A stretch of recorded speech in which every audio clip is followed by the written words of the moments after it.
In the cutthroat world of New York advertising, talent was currency, and Arthur Vance was a master manipulator. He built his empire by publicly humiliating his staff, especially Lauren Harper. He dismissed her as soft, savoring her public breakdown when she was forced to resign. But Lauren didn't leave defeated, she left calculating. She understood Arthur's power was built on image, and she was the architect of image. She spent a year planning a final message delivered with surgical precision, using his own tools against him.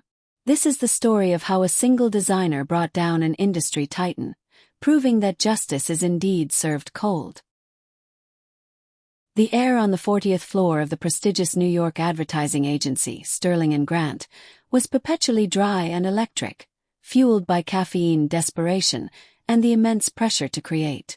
Lauren Harper, a director of art and design, was brilliant, renowned for the elegant simplicity of her campaigns.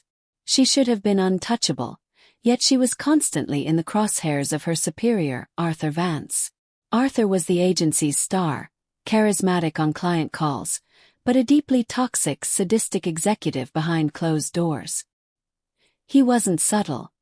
His cruelty was an integral part of his management strategy, particularly targeting capable women. Arthur's methods of humiliation were public and surgical. He would wait for major presentation meetings, interrupt Lauren mid-sentence, and dismantle her ideas with a patronizing grin.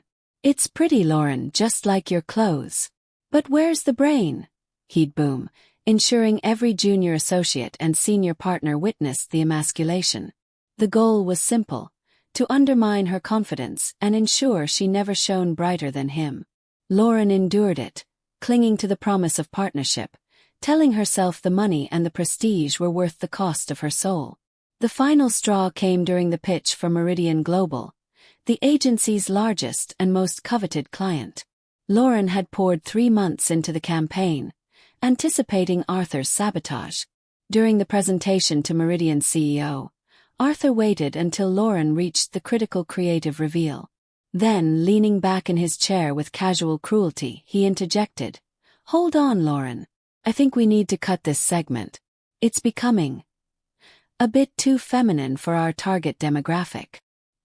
He then proceeded to use one of Lauren's early discarded concepts, claiming it as his own brilliant last-minute pivot, which failed spectacularly. The CEO looked bored. The Meridian account representative looked furious. The humiliation wasn't just professional. It was public, total annihilation. Later that afternoon, cornered in a hallway, Arthur didn't even bother to conceal his satisfaction. "You lack the killer instinct, Lauren. You're too sensitive. You'll always be a good little assistant, but never a leader." He smirked. "You need to understand, in this business, talent is secondary to psychological toughness. And you, my dear, are soft." That night, she didn't just resign. She left Sterling & Grant in a torrent of public tears, a moment Arthur savored and later referred to in meetings as Lauren's little breakdown. She was defeated, professionally ruined, and emotionally scorched. In the year that followed, Lauren disappeared from the New York media scene entirely. Friends and former colleagues assumed she had taken a quiet, lucrative job elsewhere, or perhaps left the industry forever. They were wrong. Lauren spent her year in exile not seeking therapy, but planning. She rejected the idea of a standard wrongful termination or harassment lawsuit. Litigation was messy, public, slow, and would only enrich lawyers while dragging her name through the mud. Exactly the kind of chaos Arthur thrived on. Her revenge had to be different. It had to be clean, surgical, and cold. It had to be a final message delivered directly to Arthur's prestige and power, the only two things he truly loved. Lauren realized that Arthur's entire reputation was built on manipulating public perception and exploiting the fragility of others. She would use those same tools against him. She became a meticulous collector of evidence. Every abusive email, every falsified billing hour on Meridian's account, every instance of her own creative work that Arthur had pilfered and branded as his own genius. Lauren's background in design proved crucial. She didn't just gather files.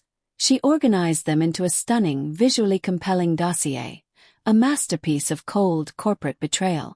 She knew Arthur's greatest vulnerability was Meridian Global. Lose Meridian, and Arthur wasn't just diminished. He was disposable. She needed to time her strike perfectly. A coordinated exposure that would not just fire him, but utterly dismantle the carefully constructed facade of his career, ensuring that justice would be served with the precise icy temperature of his own cruelty. Her year of silence was about to end with a deafening announcement. Lauren's return to the New York scene was entirely unseen. She didn't seek meetings or post on LinkedIn. She moved like a ghost through the city's corporate networks. The timing of her attack was critical. It coincided with the 5-year renewal of the Meridian Global contract, Arthur's most important client meeting. He was desperate to secure it, his arrogance swelling to dangerous levels as the date approached. He had booked the agency's most extravagant penthouse suite overlooking Central Park for the signing ceremony. Lauren executed her plan with the precision of a master clockmaker. She created a visually stunning anonymous portfolio titled The True Cost of Sterling & Grant, utilizing her extraordinary design skills to transform dry legal and financial data into undeniable, compelling proof. The dossier documented every instance of Arthur's unethical practices, the inflated invoices, the unauthorized use of contract designers, and most damningly, a confidential email chain where Arthur explicitly mocked Meridian's CEO and their company ethos. The visual language was ruthless, exposing not just incompetence, but profound structural contempt. Her first target was Arthur's primary weakness, his perceived infallibility. She sent the dossier not to the press, but directly to 2 trusted high-level Meridian board members whom she knew valued integrity over industry politics. Crucially, she also sent a complete, anonymous breakdown to Sterling & Grant's non-executive board, ensuring the agency itself would be forced to conduct an immediate, internal investigation. The contract signing day arrived. Arthur, oblivious, was giving a triumphant champagne-fueled toast to the Meridian team in the penthouse suite, basking in his assumed victory. Lauren was miles away, watching the digital chain reaction she had meticulously engineered. First, the emails hit the Meridian board members' inboxes. 10 minutes later, the Sterling & Grant board initiated an emergency meeting. The penthouse celebration was interrupted by a terse phone call delivered to Arthur by an agency partner. His face white with fear. Arthur took the call, his jovial expression curdling into confusion, then disbelief. The voice on the other end was Meridian's CEO, not celebrating but delivering the axe. The contract was not only terminated. Meridian was announcing a full internal audit and a public statement citing irreconcilable concerns over ethical management and fraudulent billing practices at Sterling & Grant. Arthur dropped the phone. The room went silent. The reality, the loss of the most crucial account, the public disgrace, was immediate and absolute. As the Meridian team silently packed their briefcases, Arthur stumbled back, his eyes frantically searching the faces of his remaining colleagues, looking for the source of the catastrophe. It was then that Lauren chose to deliver her final message. She had arranged for a large, anonymous digital billboard space directly facing the penthouse suite. The billboard suddenly lit up, not with an ad, but with a simple, stark black and white image. A direct, unedited quote from Arthur's confidential email chain mocking the Meridian CEO, followed by 2 devastating words. The cost. Arthur saw the reflection of the giant billboard in the penthouse glass. He sank into a nearby chair, his composure shattered, his power instantly evaporated. It wasn't the evidence that broke him. It was the realization that the source of his downfall was the person he had belittled as soft. He finally understood the cold, surgical nature of her revenge.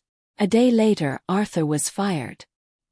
His fall was spectacular, public, immediate, and without the messy litigation he had anticipated.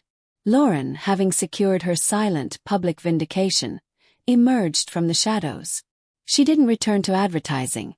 Instead, she used her unique skills in visual communication and forensic organization to found her own consulting firm, specializing in ethical compliance and auditing.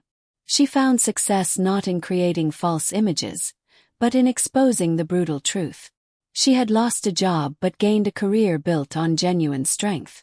The message was delivered, the cost was exacted, and justice was finally, irreversibly served cold.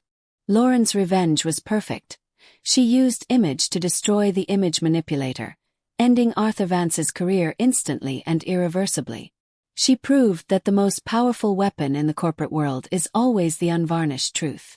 What would you have done after being publicly humiliated by your boss? Would you have sued or planned the long game? Let us know your strategy in the comments. If you enjoyed this cold dish of justice, hit the like button and subscribe to Power and Revenge for more dramatic comebacks.